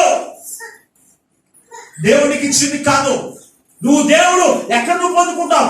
ఆ పురాణంలో నుంచి వచ్చి వాడు ఏం చేశారంటే భోజన పానములు చేసింది. నువ్వు దేవునికి సన్నిధికి వచ్చి భోజన పానములు చేసే ఆలోచన నీకుందా? వారు ఆ భోజన పానములు చేయకపోతే చనిపోయి ఉండేవారు, వారు నరకానికి వెళ్ళిపోయి ఉండేవారు. వారిని గూర్చి పరిశుద్ధ గ్రంథంలో ఎక్కడ కూడా రాయబడి ఉండేది కాదు. ఈ రోజున ఆ నలుగురు కుష్ఠరోగములను గురించి ఈ పరిశుద్ధ గ్రంథంలో ఇంత తేటగా ఎందుకు రాశారో తెలుసా అని మనం ఆలోచన చేస్తే వారికి ఉన్న లక్షణాలు ఈ రోజున క్రైస్తవులకి ఉన్నాయా లేదా అని పరిశీలించుకుని ఆ కుష్ఠరోగములు కలిగినటువంటి వారికి ఉన్న లక్షణాలు మనం కలిగి ఉంటే కనుక మనము కూడా దేవునికి సన్నిధిలోనికి వచ్చి భోజన పానములు మనం భుజించేటువంటి వారు మనం ఉంటాం. నా రక్తము నీ పాపం నుంచి విడిపించింది, నా శరీరము ఇదిగో నీకున్నటువంటి శరీరముకున్న మాలిన్యం నుంచి విడిపించది. నువ్వు ఏ కుష్ఠరోగంతో ఉన్నప్పటికీ, ఏ సమస్యలతో ఉన్నప్పటికీ వాటన్నిటి నుంచి విడిపించలేదు తెలుసా? ఈ భోజన పదార్థాలని. నా రక్తము ప్రతి విధమైన పాపము నుంచి కడిగి పవిత్రపరిచేది నా రక్తము. దేవునికి సన్నిధికి వచ్చిన నీవు ఏ కుష్ఠరోగము కలిగి ఉన్నప్పటికీ, ఏ పందుల తొట్టులో ఉన్నటువంటి పురుగు వాసనతో ఉన్నటువంటి జీవితమును కూడా, మురికి జీవితమును కూడా మధురముగా సువాసనగా మలిచేది దైవ సన్నిధి. దేవుడు ఆ సన్నిధిలోకి వచ్చారు. ఈ నలుగురు కుష్ఠరోగులు వచ్చి ఏం చేశారో తెలుసా? భోజన పానములు చేసి వారు పిండి బంగారమును శ్రేష్టమైన వస్త్రాలు పొందుకున్నారంట. శ్రేష్టమైన వస్త్రాలు పొందుకున్నారు. అంతకు ముందు ఆ శ్రేష్టమైన వస్త్రాలు వారు వేసుకోలేదు. ఈ రోజున దైవ సన్నిధికి చాలా మంది చిరుకోరు మాటలు వేసుకుంటారు. పెళ్లికి పొక్సేపు, పెళ్లికి మాట్లాడరా, పెళ్లికి పొక్సేలో. నేను దైవ సన్నిధికి వచ్చిన పక్కలో ఎక్కడికి ఫంక్షన్ తీసుకెళ్తానికి ఇష్టపడి నేను దేవుడి కార్యక్రమం అంటే మంచి బట్టలు వేసుకుంటాను. అలా కాకుండా మామూలు కార్యక్రమాలకు ఏదో వేసేసుకుంటాను. అవసరం స్త్రీ లేని కూడా వేసుకుంటాను. ఎందుకు చెప్తూ ఉన్నాను తెలుసంటే దేవుడి యొక్క సన్నిధిలో మనం ఏం పొందుకుంటాం? శ్రేష్టమైన వస్త్రాలు మనం వేసుకుంటాం. అంతేకాదు వెండి బంగారం, వెండి విమోచనకు సాదృశ్యం, బంగారము రాజరికానికి సాదృశ్యం. దేవునికి సన్నిధిలోనికి నువ్వు వచ్చినప్పుడు దీన్ని ఏం చెప్తాడు తెలుసా? రాజులకు రాజైన తన కుమారుని చేస్తాడు. రాజకుమారికి కొదువై ఉంటుందా? రాజకుమారికి ఆహారమే కావచ్చు, ధనమే కావచ్చు, ఏదైనా కొదువై ఉంటుందా? మరి ఇది ఎక్కడ దొరుకుతుంది? ఈ అంతస్తు అంటే దైవ సన్నిధిలో మాత్రమే దొరుకుతుంది. వెండి విమోచన. నువ్వు ఎక్కడికి వెళ్ళి నువ్వు కోళ్ళు పోయి, మేకలు పోయి, లేకపోతే అనేకమైనటువంటి గుళ్ళు దర్శించు, నీకు ఎక్కడ నీ పాపములకు విమోచన దొరకదు. ఎన్ని నదులను మురిగిన నీకు దొరకదు విమోచన. ఎక్కడ దొరుకుతుందో తెలుసా? దైవ సన్నిధిలో మాత్రమే నీకు పాప విమోచన దొరుకుతుంది. యేసుక్రీస్తు యొక్క రక్తము చేత మాత్రమే నీకు పాప విమోచన కలుగుతుంది. ఏ రోజున నువ్వు జ్ఞాపకం చేసుకున్నావా? దైవ సన్నిధిలో ఏముంటున్నాయో, ఏమి దొరుకుతూ ఉన్నాయో వాటి ద్వారా నీవు ఎక్కడికి వెళ్తావు? ఏ రోజున ఆలోచన చేస్తారు? ప్రియమైన దేవుని బిడ్డ, దైవ సన్నిధి అంటే సాకులు చెబుతూ ఉంటా, దైవ సన్నిధి అంటే ఆటంకములు చెబుతూ ఉంటా. అందుకే ఈ రోజున పరిశుద్ధాత్మ నీతో మాట్లాడుతూ ఉన్నారు. ఈ కుష్ఠరోగులు దైవ సన్నిధికి వెళ్ళారు. వారు భోజన పదార్థములు భుజించి వారు చేసిన పని తెలుసా? వెండి బంగారము శ్రేష్టమైన వస్త్రాలు పొందుతున్నారంట. ఈ రోజు దేవునికి సన్నిధికి వచ్చిన నీవు, దేవునికి సన్నిధికి వచ్చిన నీవు ఇంతకు ముందు దేవునికి సన్నిధికి రాకముందు నువ్వు కుష్ఠరోగమే అంటే ఏంటి? అంటు వ్యాధి కలిగినటువంటి చిక్కులు కలిగి ఉన్నాం. మరి దేవునికి సన్నిధికి వచ్చిన తర్వాత ఆ కుష్ఠరోగమైనటువంటి అంటు వ్యాధి నీలో ఉండడానికి, ఆ కుష్ఠరోగం నీలో కనపడడానికి వీల్లేదు. ఎందుకో తెలుసా? యేసుక్రీస్తు యొక్క రక్తం చేత నువ్వు కనగబడ్డావు. నువ్వు క్రీస్తు యొక్క రక్త సంబంధివి, కులానికి కాదు. మనమందరము కూడా ఒకే రక్త సంబంధులు విండి, అవునా కదా? అట్లనే నేను మాత్రం క్రీస్తు యొక్క రక్తం చేత కనగబడ్డాను. మీరందరూ ఏ రక్తం చేత కనగబడ్డారు? మీరందరూ కూడా క్రీస్తు యొక్క రక్తం చేత కనగబడ్డారు. మనంతా కూడా రక్త సంబంధం అండి. ఈ రక్త సంబంధాన్ని కాదనుకోవడానికి వీలదు. దేవుడికి నడిపించబడిన తర్వాత దేవునికి సంఘమైన నీకు రక్త సంబంధులు. వారి తర్వాత నీకు బయట ఈ లోక సంబంధమైనటువంటి రక్త సంబంధం. మరి అటువంటి ఆలోచన నీకుంటుందా? అటువంటి ఆలోచన నీకుంటుందా? ఆనుగా తన కుమార్తె వివాహం జరిగించుకున్నప్పుడు బంధువులందరినీ కూడా పిలవలేదు, కానీ నా రక్త సంబంధాలు దైవ సన్నిధి సంగతులు మాత్రం నా ఇంటికి రావాలి, భోజనం పెట్టాలని చెప్పి తిరిగి వచ్చి. ఎందుకు నేను ఇంటికి మాటలు చెప్తున్నానంటే, మనకు రక్త సంబంధి అంటే మన సంఘ సహోదరులనేది, అన్నలైనా తమ్ములైనా. నీ కష్టం వచ్చిందా, బాధ వచ్చిందా, వ్యాధులు వచ్చిందా, నీ దగ్గరికి వచ్చి నిన్ను పరామర్శించి నీ కొరకు ప్రార్థన చేసి నీకున్నటువంటి అవసరం నిమిత్తము కన్నీటి రాజులు కలిగిన ప్రార్థన చేసే ఎవరు తెలుసా? సంఘ బిడ్డలే. నీ బిడ్డల యొక్క క్షేమం గురించి, నీకు ఉన్నటువంటి బాధల గురించి, సమస్యల గురించి, ఒకవేళ నీవు బాధలో వ్యాధులో దేవునికి సన్నిధికి రాకపోయినా నీ గురించి అంగరాచి ప్రార్థన చేసే బిడ్డ తెలుసా? దైవ సన్నిధి. సంఘ బిడ్డలే. అటువంటి రక్త సంబంధ విషయంలో మనం నేర్చుకోవడం తెలుసు అంటే, కుష్ఠరోగం కలిగిన వారిగా ఉండడానికి లేదు. తన సహోదరుడికి నాకు పడదు, అది తిన్న రాదు. ఏంటంట, పలానా సహోదరి పలహారం పెడితే నేను తిన్నాం, ఏంటిది కుష్ఠరోగం. ఇది కుష్ఠరోగం అండి. దీనివల్ల ఇంకొకరు పాడు చేసేది కనుక అటువంటి కుష్ఠరోగంతో మనం ఉండడానికి వీళ్ళ దేవునికి సన్నిధికి వచ్చిన నీవు ఆనాడు నలుగురు కుష్ఠరోగులు తన కుష్ఠరోగం వైపు విడిచిపెట్టి లేచి దేవునికి సన్నిధికి వచ్చి అన్న భోజన పానములు వారు చేసి వారు ఏం పొందుకున్నది తెలుసా? బంగారము, వెండి, శ్రేష్టమైన వస్త్రాలు. పరలోక రాజ్యంలో దేవుడికి ఒక ఇచ్చేది తెలుసా? వెండి, బంగారములు, రాళ్ళు, వజ్రాలు, వైఢూర్యాలు, రత్నాలు, ఇవన్నీ కూడా ఎక్కడ దొరుకుతున్నాయి? పరలోక రాజ్యంలో. అవి నువ్వు పొందుకోవాలంటే ఈ రోజున గుణారము అనబడిన దైవ సన్నిధి అనుభవాన్ని నువ్వు కలిగి ఉండాలి. దైవ సన్నిధి అనుభవాన్ని నువ్వు కలిగి ఉండాలి. అధిక పరిశుద్ధ గ్రంథంలో, ప్రకటన గ్రంథంలో ఒక అమూల్యమైనటువంటి మాట రాశారు. ఒకసారి చదువుదాం. ఒకసారి ప్రకటన గ్రంథము 7వ అధ్యాయము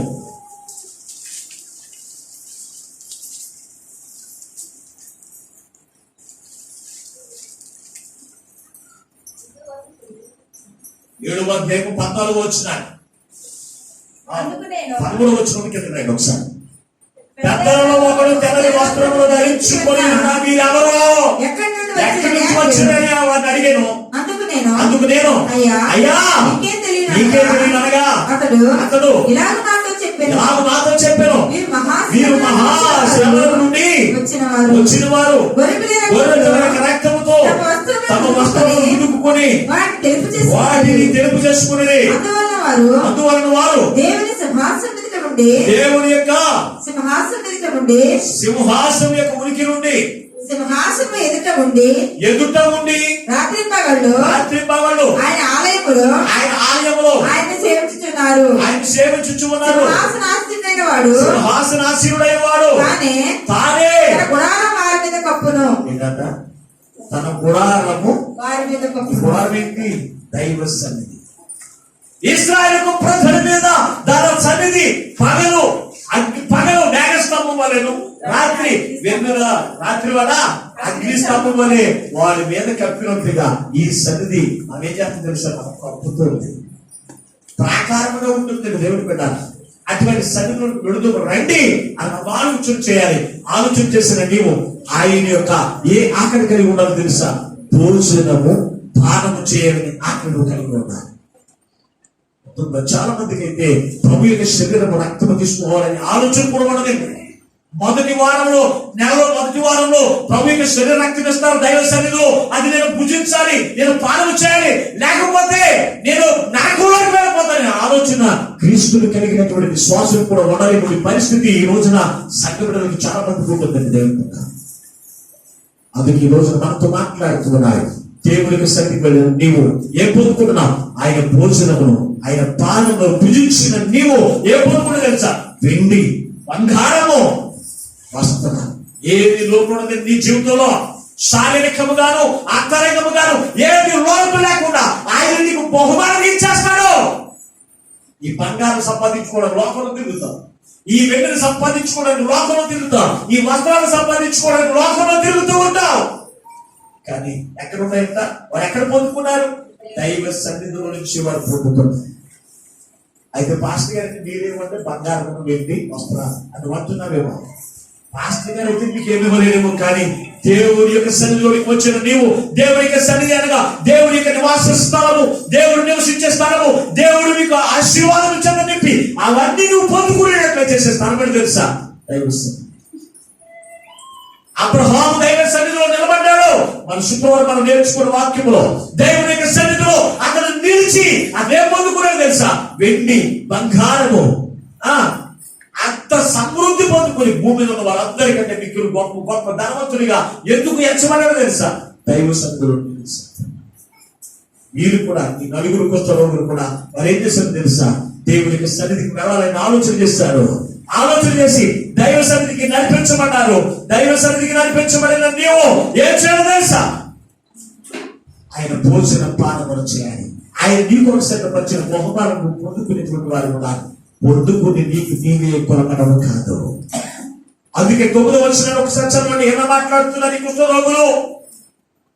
అయ్యో, దేవుడు మాకు సమృద్ధికరమైన ఆహారం ఇచ్చాడు, బహుమానం మాకు ఇచ్చాడు, మేము చాలు, మేము సుఖిద్దామని అనుకోలేదు. ఏమైనా మాట్లాడుతున్నా తెలుసా? వారు మనము చేయునది మంచి పని కాదు. వారు మనము చేయునది మంచి పని కాదు. నేటి దినము శుభవర్తమానము కలిగిన దినము. మనకు ఊరుకునే తెల్లవారి వరకు మనం ఏమని మాట్లాడుతున్నారు తెలుసా? మనము చేయనది మంచి పని. ఏది మంచి పని కాదు? వారు కుష్ఠరోగం నుంచి లేచి దైవ సన్నిధికి వెళ్ళడం మంచి పని కాదా? దైవ సన్నిధికి వెళ్ళిన వారి యొక్క జీవితాల్లో భోజనము పానము చేయడం మంచి పని కాదా? దైవ సన్నిధికి వెళ్ళి భోజన పదార్థములు చేసేటటువంటి వారు దేవుని యొక్క నుండి బహుమానములు పొందుకున్న మంచి పని కాదంటే మంచి పనే, కానీ వారికి వారే దేవుని యొక్క నుండి పొందుకుని ఆనందించడం మంచి పని కాదు. మంచి పని కాదు. మనము పోయి ఎక్కడ అనేక మంది ఇది లేక చనిపోవడానికి సిద్ధంగా ఉన్నవారు అనేక మంది గ్రామంలో ఉన్నారు. వారందరికీ ఈ శుభవర్తమానం వారికి కూడా తెలియపరచాలి. మీరు సర్వలోకమునికి వెళ్ళి సర్వ సృష్టికి ఏం చేయాలి తెలియపరచమన్నాడు? శుభవర్తమానం ప్రకటించమన్నాడు. ఎవరిని?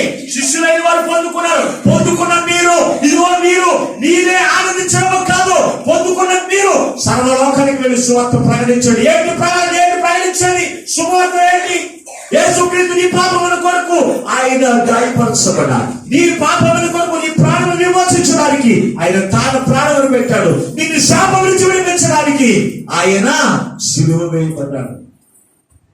ఆ శుభవర్తమానం నీ కొరకు నిన్ను మరణము నుంచి జీవములో నడిపించడానికి నీ కొరకు ప్రాణం పెట్టాడు, పునరుద్ధరణ లేచాడు. ఇదే శుభవర్తమానం. ఈ శుభవర్తమానం నీవు పొందుకున్నా ఇది ఏం చేయాలంటే అనేకులకు ప్రకటించే వారిగా నీవు ఉండాలి. ఉంటున్నావా? అయ్యో, నేను క్రీస్తు ఆనందిస్తూ ఉన్నాను, ఇదిగో ఇంకెవరు కూడా ఆనందించడానికి వీల్లేదు అనుకునే లక్ష్యం నీకుందా? ఏ రోజు నేను ఆలోచన చేశాను. అబ్రహాము పొందుకున్నటువంటి వాడు అతను నేను ఒక్కడే పొందుకున్నాను కదా, ఎవరు నాశనం అయిపోతే నాకెందుకులే అని ఆలోచన చేయలేదు. లోతు నివసిస్తున్న సొదొమ గొమొర్రా పట్టణం మీదకి 4 రాజులు ప్రవేశించారు. 4 రాజులు వచ్చి అక్కడ ఉన్న వారందరినీ కూడా దాస్యంలో తీసుకుని ఆ పట్టణంలో ఉన్నటువంటి ఆస్తులను అలాగే అక్కడ ఉన్నటువంటి స్త్రీలైన వారిని అందరినీ కూడా ఎత్తుకుని వెళ్ళిపోయారంట. అయితే అబ్రహాముకు మాత్రం సంతోషమా? అబ్రహాము పొందుకున్నది ఇతరులైన వారు శోధనలో ఉన్నప్పుడు, వ్యాధుల్లో ఉన్నప్పుడు, పొందుకునే పరిస్థితి కలిగి ఉన్నప్పుడు వారి గురించి అబ్రహాము ఏం చేస్తాడో తెలుసా? అతని దగ్గర ఉన్నటువంటి 318 మంది పరివారాన్ని తీసుకుని ఎక్కడికి వెళ్ళారో తెలుసా? ఎవరైతే శోధనలో ఉన్నారో, ఎవరైతే కష్టాల్లో ఉన్నారో వారందరినీ విడిపించడానికి నడిపించబడి వారందరినీ కూడా విడిపించి వారు కూడా ఆనందించేటట్లు చేశారు. అది మోషే జీవితంలో మోషేతో దేవుడు మాట్లాడుతున్నాడు. ఈ ప్రజలందరూ కూడా నాకు విరుద్ధంగా పాపం చేస్తున్నారు, నాకు విరుద్ధంగా నా మీద సరుకుంటున్నారు, నాకు విరుద్ధంగా మాట్లాడుతున్నారు. మీరందరినీ కూడా నాశనం చేసేసి నేను నీకు పుట్టబోయే విడబడలేని వారిని ఆశీర్వాదం చేత నింపుతానన్నాడు. అది మోషేకి సంతోషమా? మోషేకి సంతోషమా? అది మంచి పనా? కాదు. మోషే మనం మాట్లాడుతున్నాడు తెలుసా? అయ్యా, నా పేరు జీవ గ్రంథంలో తీసేసిన పర్వాలేదు అయ్యా, అందుకేనా ఈ ప్రజలైన వారిని నీవు నాకు అప్పగించావు, వారికి నేను దయ చూపించాయా, వారికి ఉన్నటువంటి కళంకంతో సరిపోవడానికి వీలేదు, వారిని కరుణించిన ఆయన, వారిని క్షమించిన ఆయన అని ప్రార్థన చేశాను. సొదొమ గొమొర్రా పట్టణస్తులు వారు దుర్మార్గము నడుచుకుంటూ ఉన్నప్పుడు వారి గురించి అబ్రహాము ఎందుకు దేవునికి సన్నిధిలో కన్నీరు కార్చాడు? అబ్రహాము మీదకి శ్రమ వచ్చిందా, వ్యాధి వచ్చిందా, శోధన వచ్చిందా? లేదే. కానీ ఇతరులైన వారు నశించిపోతూ ఉంటే, ఇతరులైన వారు నరకానికి వెళ్ళిపోతూ ఉంటే నేను జీవములో ఆనందించడం కాదు, వారిని కూడా నేను పొందుకున్నది వారు కూడా పొందుకునేటట్లు చేయాలి అనే ఆలోచన. ఈ రోజు నేను చెప్తున్నాను, నీవు ఏ ఆలోచన కలిగి ఉన్నావు? నీవు ఏ ఆలోచన కలిగి ఉన్నావు? నువ్వు పొందుకున్న దాన్ని అనేకులకి నువ్వు పెట్టడానికి నువ్వు ఇష్టపడుతూ ఉన్నావా? అనేకులు పొందుకునేటట్టు చేయడానికి నువ్వు ఇష్టపడుతూ ఉన్నావా? ఆలోచన చేస్తూ ఉన్నావా? ఈ నలుగురు కుష్ఠరోగం ఉందని అవమానంగా భావించుకోకుండా మేము లేచి ఈ కుష్ఠరోగంతో మేము చనిపోకున్నట్లు మేము లేచి ఎక్కడికి? గుడారము మేము ప్రవేశిస్తాం. గుడారంలో మాకు ఆహారం ఏర్పడుతుంది. గుడారము ఏమి? వెండి, బంగారము, సమృద్ధి, శ్రేష్టమైన వస్త్రాలు ఏర్పడుతున్నాయి. అవన్నీ కూడా మేము కూడా పొందుకునే మనసులో కలిగి ఉంది. మేము లేచి వెళ్ళిపోతాం అనుకున్నారు. అంతే మార్గంలో స్నానం చేయబడ్డాయి, నడిపించబడ్డాయి. ఈ రోజున దానమ్మ గారు నడవలేని పరిస్థితి ఉంది. ఆయన మందిరంలో రావడానికి పాక్కుంటూ ఎక్కుతూ వచ్చాడు. నాకు ఎంతో చాలా చాలా సంతోషం అనిపించింది నాకు చూడగానే. ఎందుకో తెలుసంటే దేవుని యొక్క సన్నిధిలో నిత్య జీవము దొరుకుతుంది. దేవుని యొక్క సన్నిధిలో ఆయన యొక్క శరీరము, ఆయన యొక్క రక్తం మనకు దొరుకుతుంది, భోజన పానములు దొరుకుతున్నాయి. ఆయన సన్నిధిలోనే శ్రేష్టమైన విలువైన బహుమానములు మనకు దొరుకుతుంది. ఇవన్నీ కూడా నీవు తెలుసుకుని నువ్వు పొందుకున్న నీవు అనేకులు పొందుకునేటట్లు చేయాలి. ఈ రోజు చాలా మంది పొందుకున్న వారే పదమూడు రాకపోతే బాగుండదు, నేనే బోధించాను. కొంతమంది భోజనం దొరుకుతారు, ఏం చేస్తారు తెలుసా? చాలా మంది రాకపోతే ఆలే కూడా నేనే తినాలనుకుంటుంది. చాలా మంది రాకపోతే ఎంత తింటారు? ఈ రోజున ఎక్కువ తిన్నా ఏమైపోతుంది? షుగర్లు, బీపీలు, నానా రకాల దేవుళ్ళు వచ్చారు. తినడానికి భయం వేస్తుంది. ఈ రోజు ఆ రోజున తినడానికి కూడా ఆహారం లేదు. బిడ్డలు కూడా అన్నేసుకుని తినేవారండి. పావురపు రెట్ట 5 రూపాయలకి అమ్మారంట. చూడండి, అంత దౌర్భాగ్య స్థితి కలిగిన ఆ రోజుల్లో అటువంటి కొలువు దినాల్లో శ్రేష్టమైన ఆహారం భుజించింది ఎవరో తెలుసా? నలుగురు కుష్ఠరోగులు. వారు ఏం పొందుకున్నారు? దేవునికి సన్నిధిలో నడిపించుకున్నారు. దేవునికి సన్నిధిలో శ్రేష్టమైన విలువైన సమృద్ధికరమైన ఆహారం భుజించిన వారి యొక్క జీవితంలో ఏ పొందుకున్నారు తెలుసా? వెండి, బంగారము, శ్రేష్టమైన వస్త్రాలు అవి పొందుకున్నారు. పొందుకునే మాట్లాడు మేము పొందుకోవడమే కాదు, ఇది మంచి పని కాదు. మనం వెళ్ళి అందరికి సువార్త ప్రకటిద్దాం. అక్కడ ఉన్నటువంటి సొమ్ములోని యొక్క పట్టణస్తులందరికీ కూడా ఈ శుభవార్త వారికి ప్రకటిద్దామని చెప్పి వారు వెళ్ళి ప్రకటించారంట. చదువు మాత్రం మనం వెళ్ళి రాజు వారితో సంగతి తెలియజెప్తాము చెప్పుకొని వచ్చి పట్టణపు ద్వారపాలకులు పిలిచి మేము సిరియన్ల దండుపేటకు వచ్చితిమి. అచ్చట ఏ మనిషి కనబడలేదు, మనిషి చెప్పలేనో లేదు. కాబట్టి గుర్రములను కట్టబడిన గాడిదలను ఉన్నవి గాని గుడారముల దగ్గర ఎవరినూ లేరని వారితో అనగా వాడు ద్వారపాలకులు పిలిచెను. వారు లోపలున్న రాజు ఇంటి వారితో సమాచారం తెలియచెప్పగా రాజు రాత్రి లేచి తన సేవకులను పిలిచి సిరియన్లు మనకు చేసిన దాన్ని నేను మీకు చూపించుదును. మనం ఆకలితో ఉన్న సంగతి వారికి తెలిసి ఉన్నది కనుక వారు పట్టణంలో నుండి బయటకు వచ్చిన మనం వారిని సజీవులుగా పట్టుకుని పట్టణంలో ప్రవేశింపగలమని. ఇక్కడ ఉన్నటువంటి ప్రజలందరూ కూడా ఏమనుకున్నారు? రాజుతో సహితం తెలుసు ఆకలితో చనిపోవడానికి సిద్ధంగా ఉన్నారు.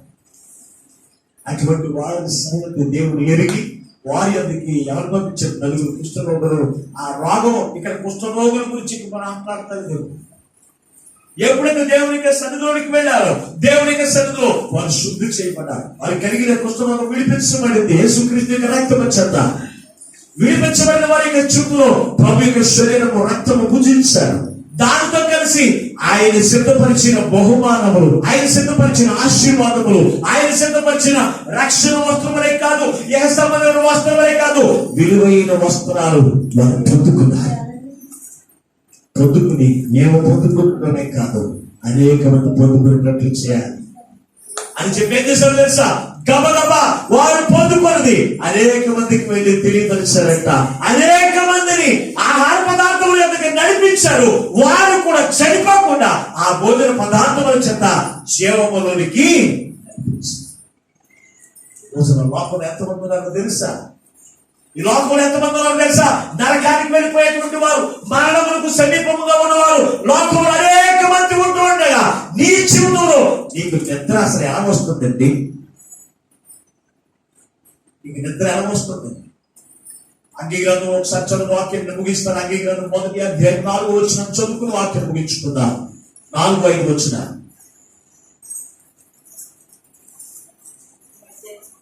అంగీకారము 1వ అధ్యాయం 4-5 వచనం. మందిరము పాడై ఉండగా మీరు సరప్పి వేసిన ఇండ్లలో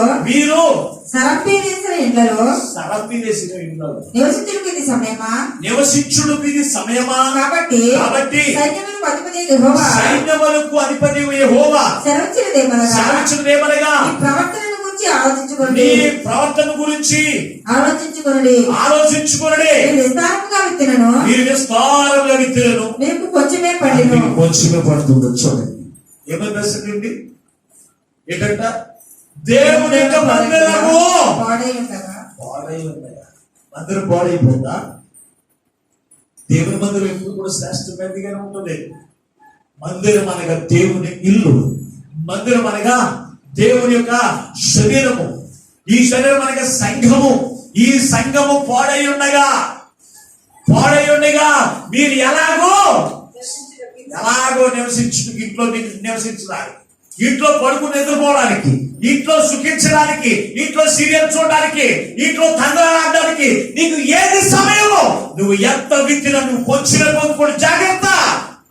నువ్వు మాట్లాడుతున్నా తెలుసు, నువ్వు పొందుకున్న నీవు అనేకులు నశించుకోకుండా వారిని కూడా పొందుకునేటట్లు చేయడానికి దేవుడు నీకు ఇచ్చాడు. అంతేగాని దేవుడు నీకు ఇచ్చిన దాన్ని బట్టి నువ్వు సుఖించి దాన్ని బట్టి ఆనందించడానికి కాదు. నువ్వు పొందుకున్నది అనేక మంది పొందుకునేటట్లు చేయడమే దేవుని యొక్క ఉద్దేశం. అపోస్తలుడైన పౌలుతో అలాగే పేతురు గారు వారు చెప్తున్న మాట తెలుసా? మేము కలిగి ఉన్నదే నేను మీకు ఇస్తూ ఉన్నా. ఒకడు నడవలేక ఆ యొక్క దేవుని యొక్క మందిరంలో దగ్గర కూర్చున్నాడట. అక్కడ ఎదుర్కొన్నాడు నడవలేకుండా. శృంగారమైనటువంటి మందిరం దేవాలయం దగ్గర ఒక కూర్చుని ఉన్నారు. అతని దగ్గరికి వచ్చినటువంటి పేతురు గారు ఏమైనా మాట్లాడుతున్నాడు తెలుసా? ఇతని దగ్గర వెండి దొరుకుతుందా, బంగారం దొరుకుతుందా, భయంకరంగా చూస్తున్నాడంటే. అయితే అక్కడ పేతురు గారు ఏమైనా మాట్లాడుతున్నారు తెలుసా? మేము కలిగి ఉన్నదే, మేము పొందుకున్నదే మేము మీకు ఇస్తూ ఉన్నాం. ఏం పొందుకున్నారు? సేవకులు యేసుక్రీస్తు యొక్క నామమును కలిగిన వారు దైవజనులు. అంతేగాని కొంతమంది పాస్టర్ గారు ఎంత ఉంటారు, పాస్టర్ గారు ఏమైనా ఎత్తు బాగుంటారు ఏంటంట? పాస్టర్ గారు మరి పేతురు గారు ఏమన్నాడు? వెండి బంగారములు మా యొద్ద లేవు, కానీ మేమేమి కలిగి ఉన్నాం? యేసుక్రీస్తు నామమును కలిగి ఉన్నాం. నీవు కోరుకోవలసింది దైవజనులు చేసి తెలుసా? యేసుక్రీస్తు నామమును బట్టి నిత్యం ఏదైతే అవసరం ఉంది అది కావాలి నువ్వు కోరుకోవాలి. అంతేగాని పాస్టర్ గారు ఏమన్నా డబ్బులు ఇస్తే బాగుండు, లేకపోతే వెండి ఇస్తే బాగుండు, శ్రేష్టమైన వస్త్రాలు ఇస్తే బాగుండు అని మనం ఎంత మాత్రం కూడా చూడడానికి వీల్లేదు. చూసినప్పుడు అక్కడ మాట్లాడుతున్న మాట ఏమిటో తెలుసా? నా ఆలోచన చేస్తే దేవుని యొక్క మందిరము పాడై ఉండగా నువ్వు ఎలాగూ సుఖిస్తూ ఉన్నా, ఎలాగూ నిద్రపోతూ ఉన్నా, దేవుని యొక్క సన్నిధిలో ఎన్ని ప్రార్థన జరుగుతూ ఉన్నాయి, దేవుని యొక్క సన్నిధిలో కన్నీటి ప్రార్థన జరుగుతూ ఉన్నాయి. నీకు ఎంత మాత్రము కూడా ఏమి లేదు, ప్రయాసం లేదు, భారము లేదు, దుఃఖము లేదు. కానీ ఈ కుష్ఠరోగులు మాత్రం అయ్యో నేను పొందుకున్నది ఇదిగో. అనేక మంది పొందుకోకుండా నశించిపోయే వాళ్ళు చాలా మంది ఉన్నారు. వారు కూడా పొందుకునేటట్టు చేయాలని వారి యొక్కకు వెళ్ళి వారిని కూడా గుడారములోనికి నడిపించి గుడారంలో ఉన్నటువంటి భోజన పానములు భుజించినట్లుగా దేవునికి గుడారంలో సిద్ధపరిచినటువంటి బహుమానులు పొందుకునేటట్లుగా వచ్చేస్తారు. ఈ రోజు నువ్వు ఎవరైనా ఒక్కరిని చేయగలుగుతూ ఉన్నావా? ఏ రోజు నన్ను ఆలోచన చేసావా? నేను ఒక్కరినే, నేను పొందుకునేటట్లు చేశానని ఒక్కరిని నువ్వు చెప్పగలుగుతూ ఉన్నావా? ఇందులో చాలా మంది ఉన్నారు, లేకపోతే ఎంతమంది మీరు ఒకరిని బట్టి ఒక నడిపించే వారు చాలా మంది ఉన్నారు. కొందరికి దిగజార్చే వరకు కొంతమంది, నేను అంతగా ఊబాయి. కొంతమంది అవిశ్వాసం కూడా బుద్ధి ఏంటి తెలుసా? నేను వెళ్తాను కనుక సాతాను బుద్ధి. లూసిఫర్ దేవుడు పరలోకంలో దేవుడి కంటే నేను ముందు దేవుడి సింహాసనం మీద కూర్చుందామనుకుందంట. కూర్చుందామనుకున్న దాన్ని దాని ఆలోచన ఏడికి సాతాను ఏం చేశాడంటే దాన్ని ఒక్కసారిగా పాతాళంలో తొక్కేసిన తర్వాత నేను ఒక్కదాన్ని వెళ్ళిపోతాను కాదు, కానీ కొన్ని కోట్ల దూతలు కూడా తీసుకొచ్చేసి ఏం పొందుకోకుండా దేవుని మహిమను పరలోక రాజ్యమును పొందుకోలేకుండా చెడగొట్టి తీసుకొచ్చింది సాతాను యొక్క బుద్ధి. ఆ లూసిఫర్కే సాతాను అని పేరు పెట్టారు. ఒకవేళ దేవునికి సన్నిధిలో నుంచి నువ్వు తొలగిపోతుండగా నీతో కలిసి 10 మందిని లాక్కెళ్ళిపోతున్నా కానీ, ఒక్కరిని లాక్కెళ్ళిపోతున్నాయి కానీ, అది సాతాను బుద్ధే తప్ప వేరొక బుద్ధి కాదు. మనము కలిగి ఉన్నదాన్ని అనేక మందికి పెట్టినటువంటి లక్షణాన్ని, అనేక మందిని పొందుకునేటట్లు చేసే లక్షణాన్ని క్రీస్తుని కలిగి ఉన్న మనము కలిగి దేవుని పెట్టాలి. ఈ నూతన సంవత్సరంలో, ఈ నూతనమైన సంవత్సరంలో దేవుడు నీతో మాట్లాడుతున్నాడు. ఏదైతే నువ్వు కలిగి ఉన్నావో, ఏదైతే నువ్వు కలిగి ఉన్నావో, దైవ సన్నిధి నువ్వు కలిగి ఉన్నావు, దైవ సన్నిధిలో ప్రభు యొక్క శరీరమును భోజనాన్ని నువ్వు కలిగి ఉన్నా, పొందుకున్నావు. ఆయన ఇచ్చినటువంటి బహుమానము, ఆయన ఇచ్చినటువంటి దీవెన నువ్వు పొందుకున్నావు, ఆయన ఇచ్చిన ఆరోగ్యం నువ్వు పొందుకున్నావు, ఆయన ఇచ్చిన ఉద్యోగం పొందుకున్నావు, ఆయన ఇచ్చినటువంటి ఆరోగ్యాన్ని కాదు ఏదైనా నువ్వు పొందుకున్నావు. పొందుకున్నట్టు అనేకులు పొందుకున్నటువంటి చేయాలి. యేసుక్రీస్తు అనేటువంటి జీవము కలిగిన నామాన్ని నువ్వు పొందుకున్నావు. నీవు ఎందరైతే ఆ నామము కలిగి లేకుండా నశించిపోతున్నారో వారందరూ కూడా కలిగి ఉన్నట్లుగా వారికి శుభవర్తమానం ప్రకటించి వారిని కూడా నడిపించేటువంటి లక్షణాన్ని ఎప్పుడైతే కలిగి ఉంటావో అప్పుడు నీలో ఎప్పుడు ఆనందమే. ప్రపంచ దేశం అంతా కనుగొనొచ్చు కానీ నీ జీవితంలో కనుగొనదు. ప్రపంచ దేశం అంతా కూడా వ్యాధులతో దుఃఖంతో ఉండవచ్చు కానీ నీ జీవితంలో కనుగొనదు. బెత్లెహేము గ్రామంలో ఆ దేశమంతా కరువుతో నింపబడింది కానీ నయోమి యొక్క జీవితంలో మాత్రం సమృద్ధి చేత నింపబడింది. అంటే దేవుని యొక్క సన్నిధిలో సమృద్ధి ఉంది. అది ఎప్పుడు మనకు అందిస్తూనే ఉంటారు దేవుడు. కనుక ఆయన సన్నిధిలో నివసిద్దాం.